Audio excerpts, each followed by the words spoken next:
tout d'abord, pour commencer, plus de 30 000 personnes étaient présentes pour ce Toulouse-Le Havre. Comme quoi, quand on fait un tarif populaire, les gens y viennent parce que les places étaient entre 5 et 20 euros maximum.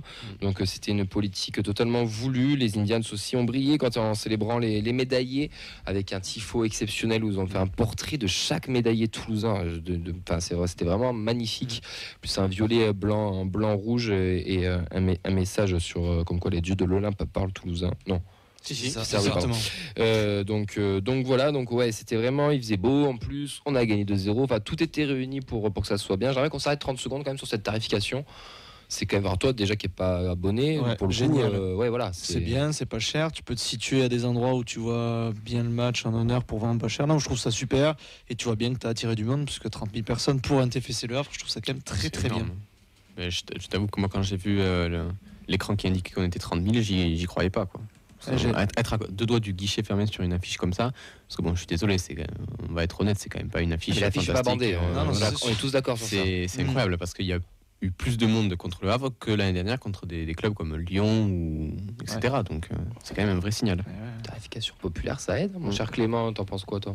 Bah écoute, c'était très sympa de voir ce stade plein. Tout le monde l'a dit, sur une affiche comme ça, c'est sûr qu'on n'attend pas forcément le monde un dimanche à 17h, etc. L'horaire aussi est pas dingue. Mais non, ça faisait plaisir. Moi, il y avait beaucoup de familles autour de moi, donc c'était cool. Beaucoup d'enfants qui étaient contents d'être là. Donc ils se sont fait chier pendant une bonne partie du match, mais on va en reparler. Ça s'est débloqué après.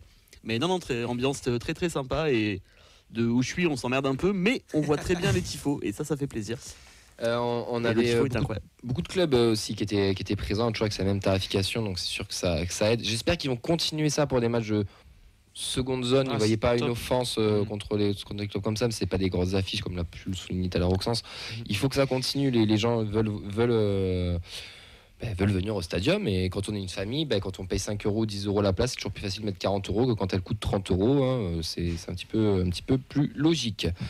On va parler du sportif maintenant, messieurs. On avait une composition, on avait fait une preview vendredi. Moi personnellement en tout cas, j'avais voulu un schéma à 4 avec un Sidibé titulaire à droite, avec un Beau en 10. Bon, on a eu Sidibé, mais il était axial droit. On avait bien une défense à 3, puisqu'on avait Ress, Mackenzie, Nicolaisen, Sidibé, du coup, pour sa première. Donum, Kamenzi, Schmidt, Siro au milieu de terrain. Siro capitaine, Zakaria Bouklak, Beau et King pour sa première. En pointe sont entrés en jeu Babikaka, Ceres, Soiseau, Criswell et Zaitz. Voilà pour la composition. Messieurs, quels sont vos points, mon cher Vincent? Je voudrais commencer par mettre en top, puisque j'avais dit qu'on jouerait à 3 en 3 centraux avec Sidibé dans central et pas sur le côté. Voilà.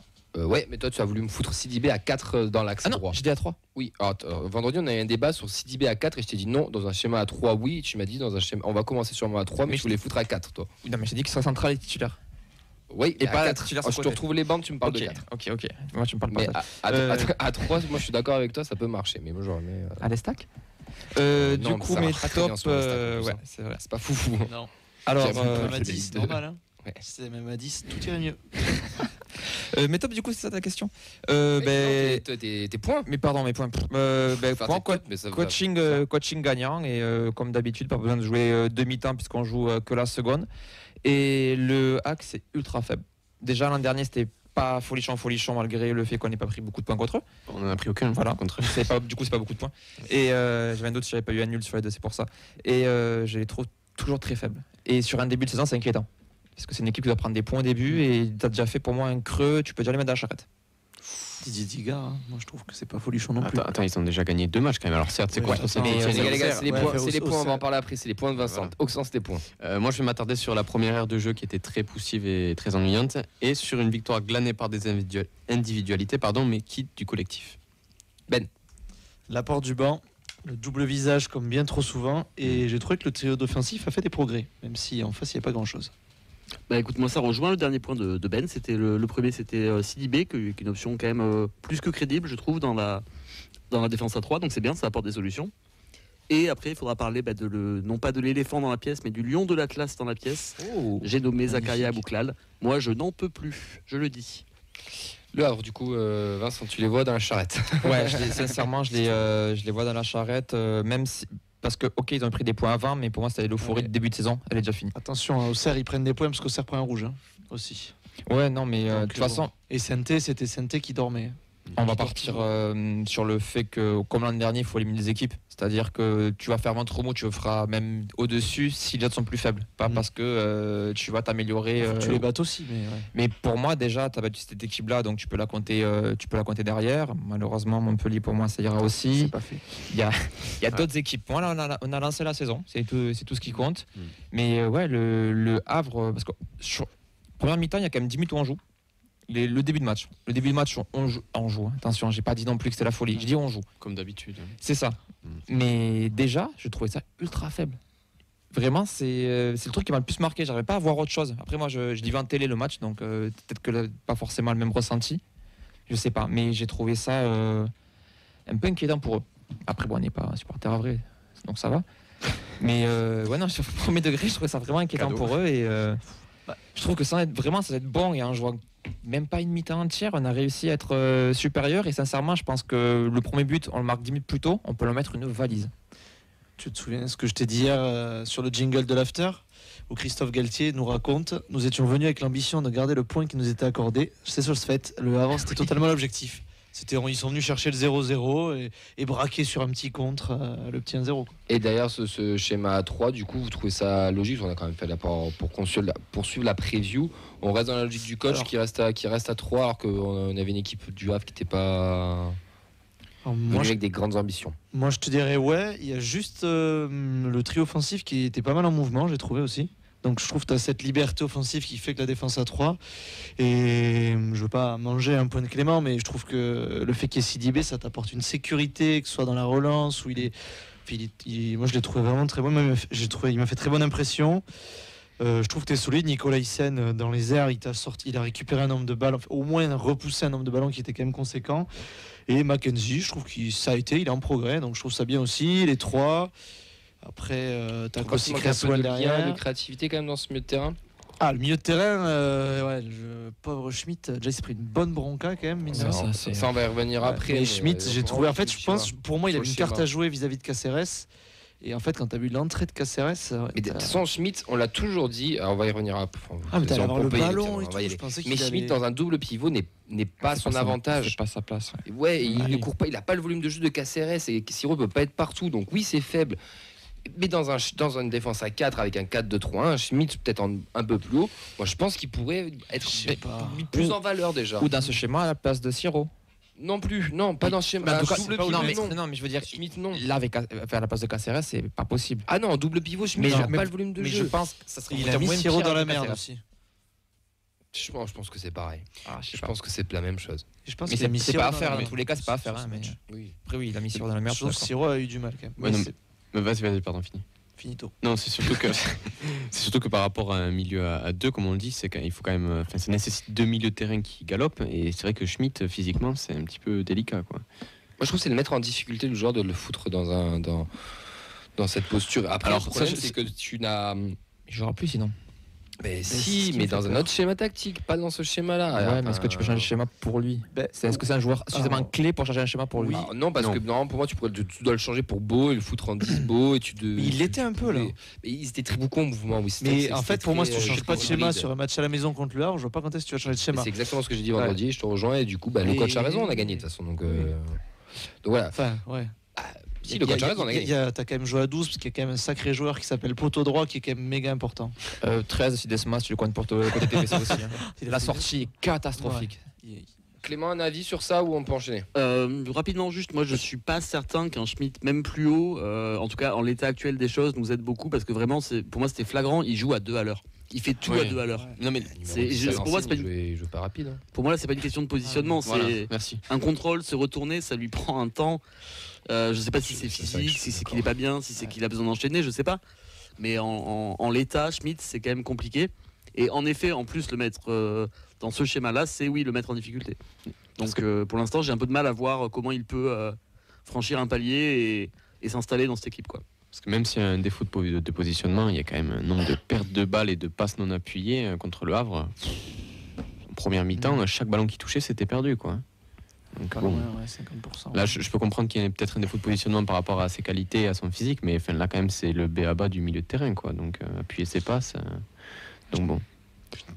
On va enchaîner avec deux supporters qui nous ont donné leur avis sur les vocaux de la feuille de match, que vous pouvez maintenant désormais depuis cette année nous envoyer des vocaux 07 83 84 58 77 sur WhatsApp. Et en effet, donc vous pouvez nous les envoyer avant le mardi midi, comme ça nous laisse le temps aussi de les monter. Là, on en a deux, c'est Rémi et Dorian qui ont voulu nous parler du match. On écoute le premier de Rémi. Très simplement, 56 minutes catastrophiques et du coaching gagnant de la part de Carles Nouvel-Martinez. Les entrées en jeu de Cáceres, Suazo et no moindre mesure et Babica ont relativement changé le visage de cette équipe. Certains joueurs devraient donc démarrer sur le banc, prime à la forme du moment pour le prochain match à Brest. J'espère que le coach Carles Nouvel-Martinez saura faire les bons choix lors du prochain match. Et on enchaîne avec Dorian. Donc une première mi-temps qui a été très très compliquée pour les deux équipes, mais aussi pas mal pour nous, avec un déchet technique catastrophique. Ça se demandait si les joueurs s'entraînent ensemble, puisque des passes à contresens, des passes à l'avers, des contrôles à 2 mètres. Alors Dorian, je m'excuse parce qu'il nous a fait un vocal assez long, il y avait des choses très intéressantes, mais j'ai essayé de couper pour qu'on puisse aussi rebondir dessus.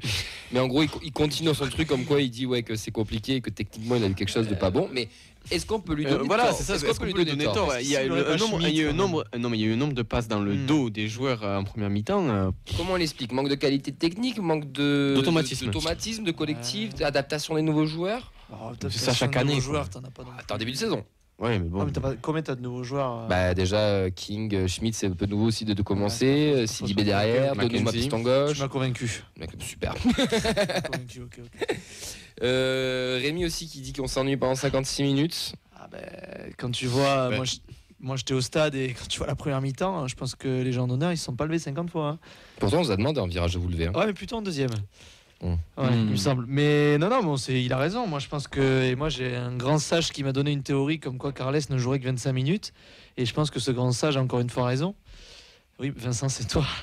Et que, en fait, la première mi-temps, il s'est rien passé. Moi, j'ai vu Clément à la mi-temps, on s'est regardé. On a soufflé tous les deux. On s'est dit, espérons que la deuxième, ça se réveille, puisque ça va être très long sinon. Si vous voulez refaire un retour sur le match, on a 2 occasions en première mi-temps. C'est Kouziev, le Havrais, qui sauve sur sa ligne Nicolaisen. C'est vraiment pas loin celui-là. Voilà. Il y a aussi une claquette de Guillaume Rest sur une frappe de Sabi. Puis il y a quand même le quiz de la mi-temps, quoi. On en parlait avec Ben à la mi-temps. Moi, à la mi-temps, je lui disais, je vois pas autre chose là qu'un coup de pied arrêté pour nous sortir de l'ornière, quoi. Parce qu'au niveau du jeu, c'était déjà d'une tristesse et puis d'une faiblesse aussi. Les passes pas appuyées, aucune intensité. Enfin, c'était vraiment, tu l'as dit, Oxens tout à l'heure, poussif, quoi. Je trouve que c'est vraiment le mot. Et dites-vous, moi j'ai regardé sur DAZN. C'était encore pire. Terrible. Non. Alors, ça donnait quoi les DAZN sur la télé, mais c'était les commentateurs de DAZN qui parlaient. Ça donnait quoi l'interview de Gbo à la fin ? Alors j'ai réussi à manquer ce moment de malaise, heureusement, parce que vraiment j'aurais fait malaise, je pense, devant la télé. Ça fait plaisir de voir des petits médias, des petits médias passionnés qui font du meilleur boulot que des mecs qui sont payés, qui ont des cartes de presse et qu'on crédibilise parce qu'ils ont des cartes de presse. Sincèrement, les commentaires c'était catastrophique. C'était qui ? Je sais pas du tout. J'aime pas vérifier. Sincèrement, c'était pas au niveau. Revenons-en à nos moutons. Par rapport aux sportifs, juste les gars. Première mi-temps, on est tous d'accord, très compliqué, même leur première heure de jeu. Je pense qu'on rejoint Rémi. Et moi, je vais voir le verre à moitié plein, parce que quand on a écouté, parce que j'ai regardé la conférence de presse de Carles, ça faisait très longtemps que j'avais pas regardé une conférence, j'ai regardé celle de l'après-match. En gros, il est content parce qu'aussi on concède très peu d'occasions. Donc sur cette première mi-temps, cette première heure de jeu, on concède, c'est vrai, très peu d'occasions. Donc ça signifie aussi que tu as, laisse-moi finir, un bloc assez solide, assez costaud, que tu as du mal à manier, et donc tu t'ennuies, ça on est d'accord. Mais par contre, en face, tu as une équipe du Havre qui se crée très peu d'occasions. Tu t'en crées pas non plus, mais il s'en crée pas non plus beaucoup. Donc, est-ce qu'on voit le verre à moitié plein ou alors on veut du foot spectacle ? Je vais rebondir sur ce que tu as dit. Est-ce que c'est vraiment une fierté d'avoir concédé si peu d'occasions face à ce Havre si faible, comme l'a dit Vincent ? Un clean sheet, ça fait toujours plaisir. Oui, bien sûr. Ça, je dis pas le contraire, mais ce que je veux dire, c'est que Quand tu vas te faire saucer par l'OM comme il y a 15 jours, c'est bien, même c'est que le Havre en face. Après, il y a un truc dont on parle pas du tout, c'est quand même la grosse occasion du poteau de Guillaume Rest, le fameux poteau droit. C'est le tour. Oui, mais ça c'est le tournant, parce que si le Havre marque là-dessus, je pense que le cours du match est totalement inversé. Je suis pas sûr. Tu vois, le problème, c'est que j'ai l'impression que sur ce genre de match assez poussif, comme on a dit, c'est la première équipe qui gagne qui va l'emporter. Oui. Première équipe qui marque. Oui. Mais qui gagne. Mais par contre, moi je pense qu'à l'inverse, on était déjà sur notre cycle de jeu, d'accélérer un petit peu le curseur, de faire rentrer aussi les meilleurs joueurs. Donc je pense qu'on aurait pris le but, ça aurait rien changé, on gagnait quand même. Je pense que même ça aurait juste peut-être même réveillé plutôt le TEF. C'est pas la première fois où on prend un but, ça nous réveille. Ça titille, quand tu prends devant 30 personnes, tu prends un but. Lille contre Nice l'an dernier. Oui, donc moi je pense qu'on aurait pu le faire. On a un point pour parler de tout ça, c'est Ben qui parle du trio défensif en progrès et qui va rejoindre après l'avis de Clément avec FC Sidibé dans ce schéma à 3. Mais du coup, si on voit le verre à moitié plein, ça montre aussi que défensivement on a été costaud. Quand tu vois Nicolas Hyssen, je sais pas si on a la stat des duels gagnés de la tête. Il a été élu homme du match, je crois. Moi j'adore. Tous les duels, il est lié sur les ballons longs, il était là. Même au rond central, il y allait. J'ai trouvé Mackenzie, on voit qu'il est un peu malade, il a un peu peur avec ses pieds, je pense, de prendre des risques, mais je l'ai trouvé plus sécure, il m'a moins fait peur que sur les précédents matchs. Et Sidibé, après, moi je trouve vraiment que... Je pense que Piston, il est trop juste, physiquement, mais du coup, dans cette défense à 3, avec Kamanzi, que j'ai trouvé aussi correct, on va pas se mentir, je trouve qu'il a fait un match correct. Après, moi, attends, Kamanzi était sublimé par Sidibé, je pense. Possible. Le duo Sidibé-Kamanzi, ça rassure que ça marche bien. Exactement. Parce que tu vois, Sidibé en deuxième mi-temps. Vas-y, copain, je te couvre. C'est ça, parce que Sidibé en deuxième mi-temps, j'étais donc à gauche des Indians, tu vois, et je l'ai vu passer devant moi 2-3 fois, tu vois, il s'est projeté, alors qu'en première non, mais je trouve, tu vois, il a pu se projeter, il apporte quand même quelque chose. Moi, Sidibé, vraiment. Je vais revenir là-dessus sur la projection, il a eu un peu le rôle que pouvait avoir Costa l'an dernier, sur le fait d'aller apporter le surnombre, pas forcément dans le milieu, mais plutôt sur l'aile. Et en effet, je suis assez d'accord. Alors profitez-en bien, je vais pas le dire souvent, mais Kamanzi a fait un très bon match. Ça va pas arriver souvent dans la saison. Enfin, j'espère que ça arrivera souvent. Mais le train Kamanzi, ça y est. J'y crois pas trop. Mais il a fait un très bon match et je pense qu'en effet, Sidibé a beaucoup à voir avec ça. Et Sidibé, je trouve que il a fait un match vraiment très très rassurant.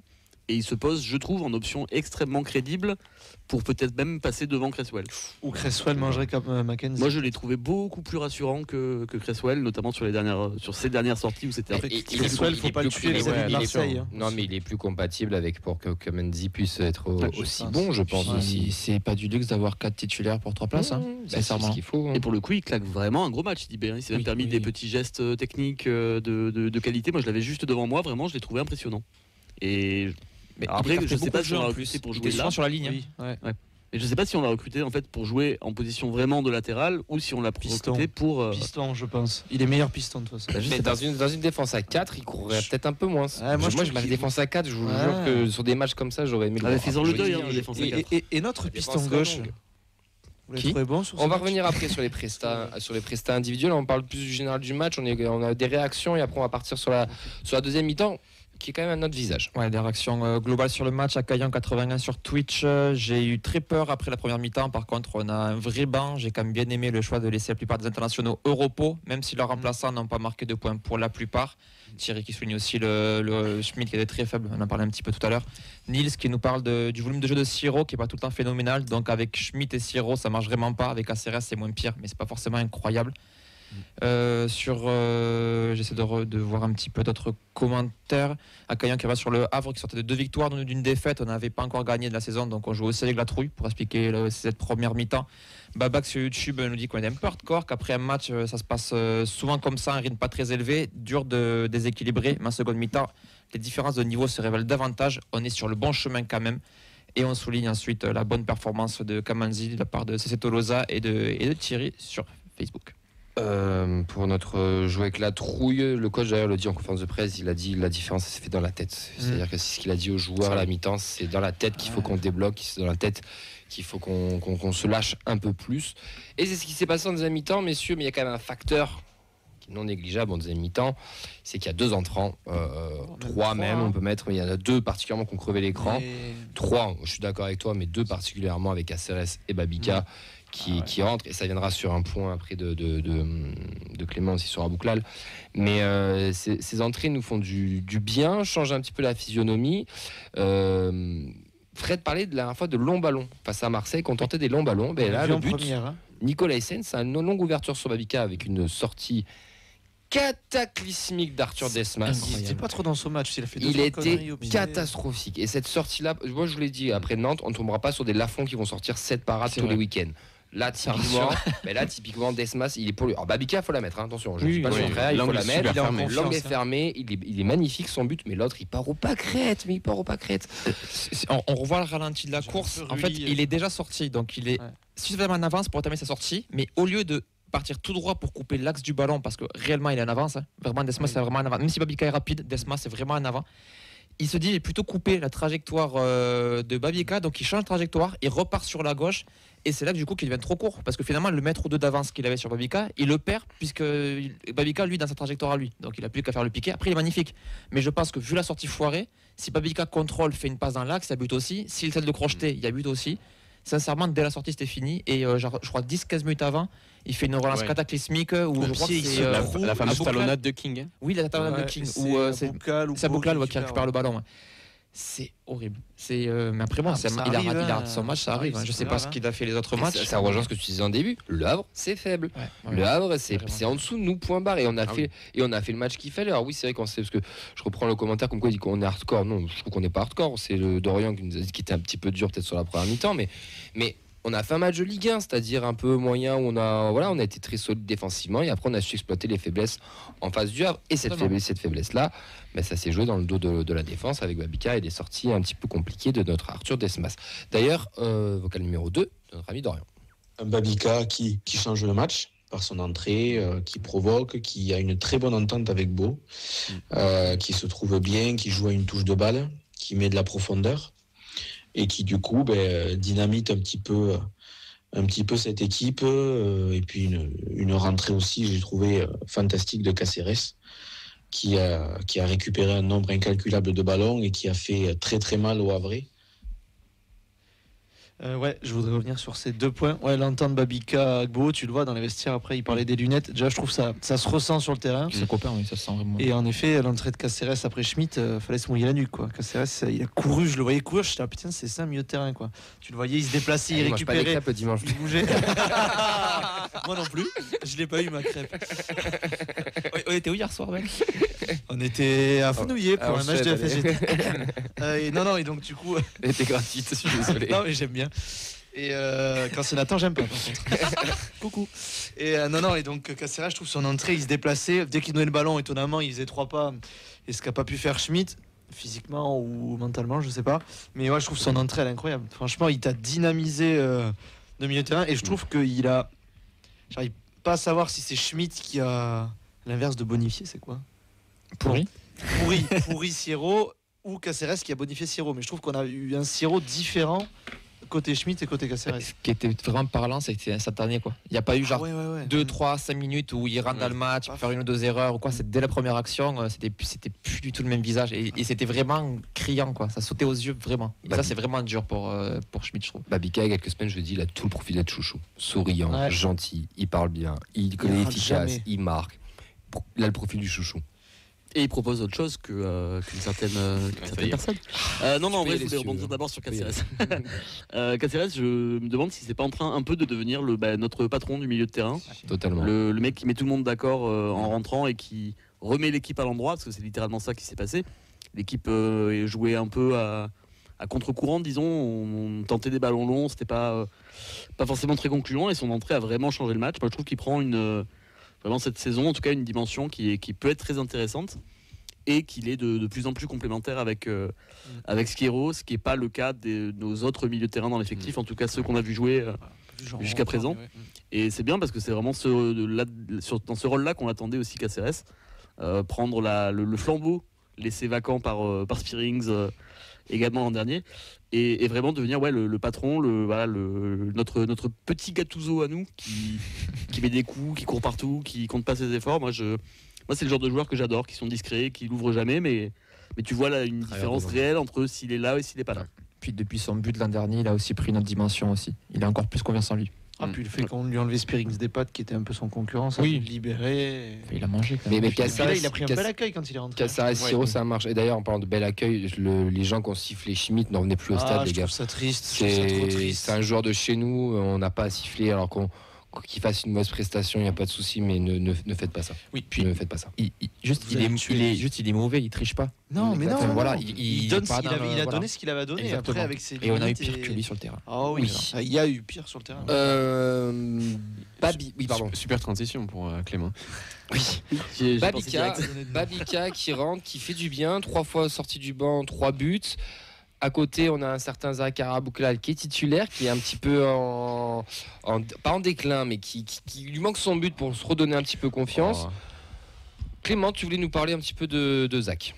Oui, moi j'en ai un petit peu marre de le voir enchaîner les titularisations, alors que je trouve qu'il apporte de moins en moins de choses dans le jeu. Je trouve qu'il a ostensiblement moins envie. Alors après, c'est peut-être lié à sa blessure de l'an dernier, mais je me dis l'an dernier, il avait son joker, entre guillemets, je reviens de blessure. On a attendu, il s'est rien passé. Là, c'est quoi son excuse? C'est j'ai pas encore enlevé les tongs.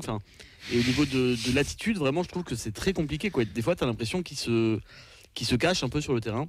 Je trouve qu'il fait pas tous les efforts qu'un ailier devrait faire et pourrait faire. Et surtout un joueur de sa qualité, parce qu'on le sait que c'est un bon joueur. Donc c'est aussi en ça que qu'il est très très frustrant, parce que tu sens que c'est un blocage mental. Moi, j'ai vraiment le sentiment que c'est un joueur qui a plus envie de jouer pour nous, et qui du coup de fait a plus envie de faire les efforts, et c'est d'autant plus frustrant quand tu vois qu'un Babika quand il rentre apporte complètement autre chose. Moi je vous trouve sévère avec lui. Moi je vous trouve sévère parce qu'on a pu voir sur la photo d'après-match qu'il avait bien profité avec ses coéquipiers, qu'il était heureux d'avoir gagné contre le Havre.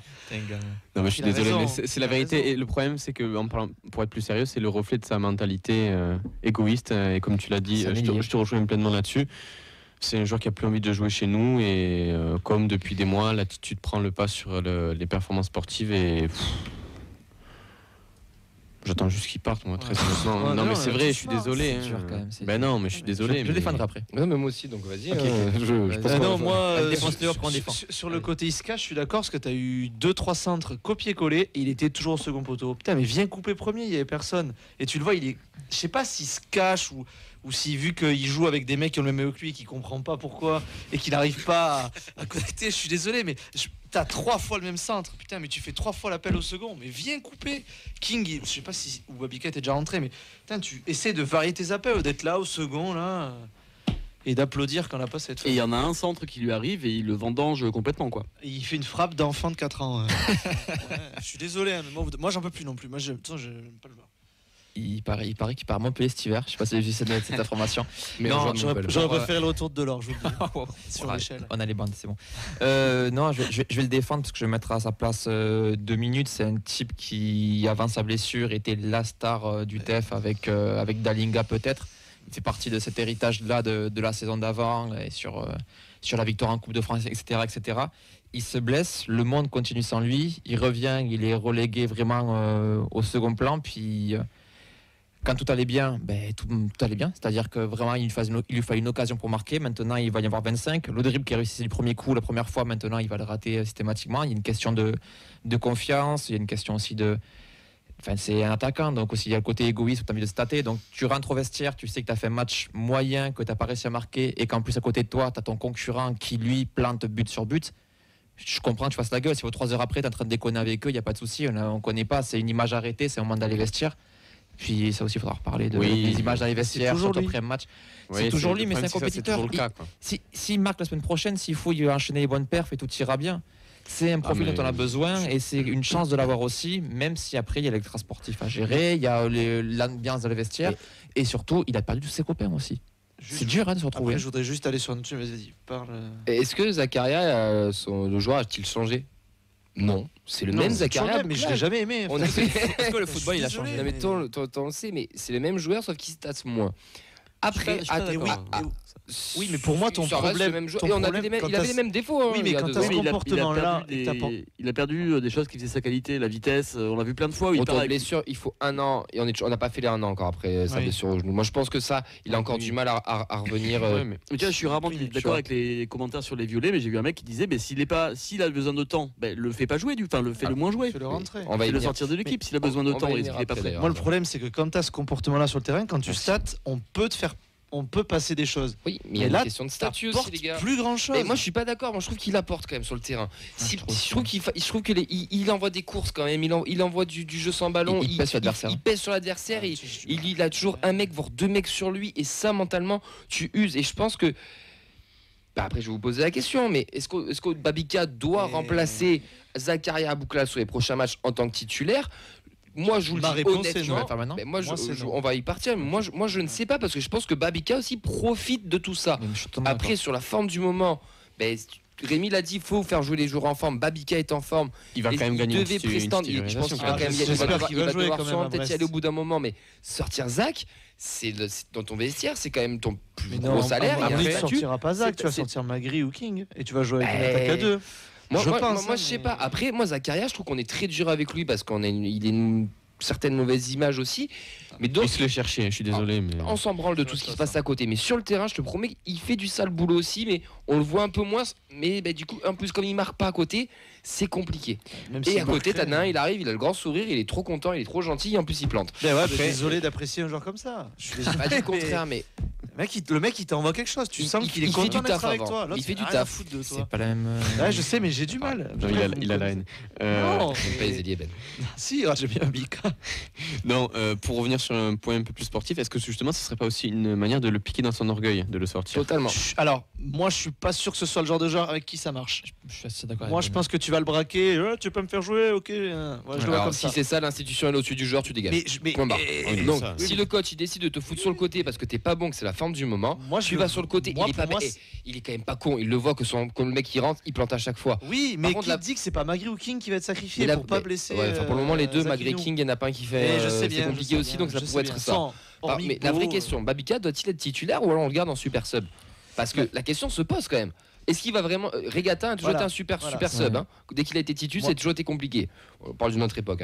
Mais il y a des joueurs, ils sont faits pour ça. Moi, je trouve que le foot, il a changé. Maintenant, t'es plus à 11 joueurs, t'es à 15. Mais non, ces saisons de changement, ces 5 changements, c'est un truc qu'il faut prendre en compte dans tout ça. Et un Babika pour terminer des matchs, je trouve que c'est nickel. Un Aboukhlal pour terminer un match, je suis moins sûr. Oui, mais est-ce que tu le grilles pas aussi, Babika, en lui laissant que des miettes, quoi? Oui, voilà, au bout d'un moment, il va se frustrer. Il a raison, Ben, un King ou un Magri, au bout d'un moment, ils vont peut-être sauter. Attention, moi, je supporte un club dans le plus grand super sub de l'histoire du monde du foot, Souleymane Camara. Quand il rentrait, il était excellent, et quand il démarrait, c'était toujours un peu plus compliqué. Et j'ai peur, moi, que Babika. Après, il y a aussi, il faut rentrer sur quelque chose, c'est que Babika, il va. Je sais pas ce travail de Zach ou quoi, mais il arrive sur un défenseur qui est un peu plus fatigué, moins lucide. Totalement. Est-ce que quand il démarre, il va avoir ça? Je suis pas sûr. Mais il mérite d'être vu. Le mec, il mérite d'avoir sa chance. Qu'il la saisisse ou pas. Je pense que le combo, pour le moment, est si bon. Mais il devra avoir sa chance. Par contre, je suis d'accord, il devra avoir sa chance. Mais ça marche bien comme ça. Est-ce que tu as envie de changer une formule qui gagne? Je suis pas sûr. Vous trouvez ça normal que Aboukhlal soit sorti à la 80e avec le match qu'il fait, franchement? King, après, on n'en a pas parlé encore, mais. King compliqué, ça. C'est sa première, mais c'est plus facile de sortir King qu'Abouklal, encore une fois. Surtout qu'il avait en fait, moi, ce qui m'emmerde, c'est la question de statut. Si tu le laisses sur le terrain uniquement parce qu'il a un statut. Il va nous rester 5 minutes, on va faire les top et les flops, on est à la bourre, mais c'était sûr. On a Bagba qui dit quelque chose d'intéressant par rapport à Babika, c'est attention, est-il compatible avec un jeu de position? En contre, c'est un tueur, mais est-ce qu'il a les qualités techniques pour jouer autrement qu'en contre? Et ça, c'est assez intéressant. C'est pour ça que moi, je suis d'accord pour dire Aboukhlal titulaire. Il fait un sale boulot. C'est un travail de l'ombre, un travail de sap qui ne state pas, qui peut agacer. Mais au final, pour moi, c'est grâce à ça que derrière Babika a des espaces. Merci Camille. Ça va faire débat. Ça va faire débat, on le sait. N'hésitez pas à liker, à commenter, à dire ce que vous en pensez. Non, mais il y a la forme du moment aussi qui doit jouer. C'est Rémi qui en parlait. Moi, c'est pour ça aussi que je parlais d'un schéma 4, pour essayer de mettre un peu tout le monde aussi et mettre un peu plus de liens, parce que je trouve qu'on manque beaucoup de liens entre le milieu et l'attaque. Un King, ça a été très compliqué aussi, c'était très hybride. C'est son premier match, on verra. Mais la question doit se poser. le coach doit se poser la question. Babica il est on fire en ce moment et tu es obligé de te poser la question. Et il y a un match qui va arriver face à Brest où on va avoir sûrement peut-être des Brestois qui vont peut-être avoir le ballon. Du coup, tu auras des espaces. Donc peut-être qu'un Babica pourra, je sais pas, on en parlera vendredi en tout ça pour tout ça. Il va y avoir plein de débats, oui, tout simplement. En tout cas, l'apport du banc, c'est sûr que ça nous a aidé. On a les tops et les flops de notre ami Dorian. On va commencer par les tops. Après, au niveau des joueurs, en top, moi je mettrais Sidibé, que j'ai trouvé très très bon derrière. Calme, précis, que des bons gestes. Après, il faudra monter en puissance, il faudra voir contre des équipes avec des attaquants un peu plus performants. Donc, dans les tops, je mettrais Sidibé, Beau, bien évidemment, Caceres, et puis un petit topiné d'encouragement pour Kamenzi, que j'ai trouvé plutôt bon sur ce match. De Nicolas Hyssen en top, c'est indéniable. Je suis d'accord avec il enchaîne. Ouais, c'est le patron, c'est le vrai taulier de cette défense. Le mieux noté l'an dernier. Est-ce que c'est pas un des meilleurs du championnat, mine de rien?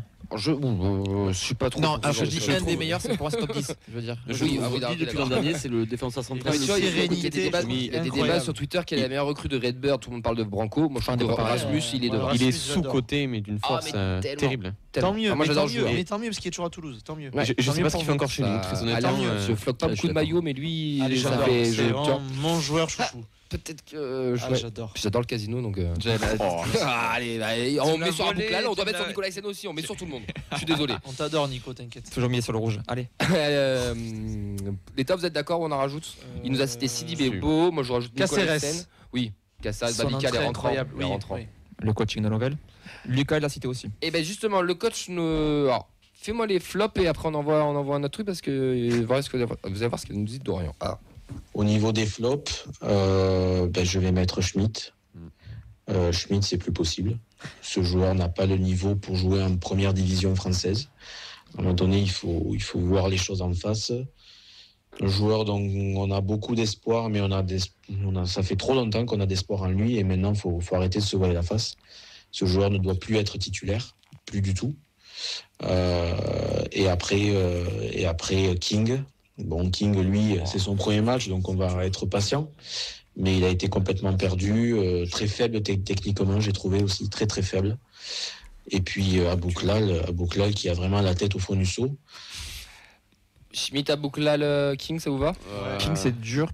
Alors, c'est son premier match, d'accord. Moi, je suis d'accord avec lui, c'est un flop. Paradoxalement, c'est peut-être celui qui sort le plus de la première mi-temps. Mais on fait une première mi-temps pourrie, donc il y a ça aussi. On parlait de peser sur la défense pour Abouklal. Moi, je trouve que King a beaucoup plus pesé sur les trois centraux avrés qu'Abouklal, par exemple. Mais parce qu'il se battait quand même. Oui, mais il a pris des ballons de la tête, ce que fait pas Bagri. Enfin, je trouve qu'il y a d'autres qualités intéressantes. Très faible techniquement, Beau. C'est pas forcément ce qui m'a le plus. Beau, ok, oui, pardon. Non, moi je suis d'accord avec Oxens, c'est un peu dur, faible techniquement.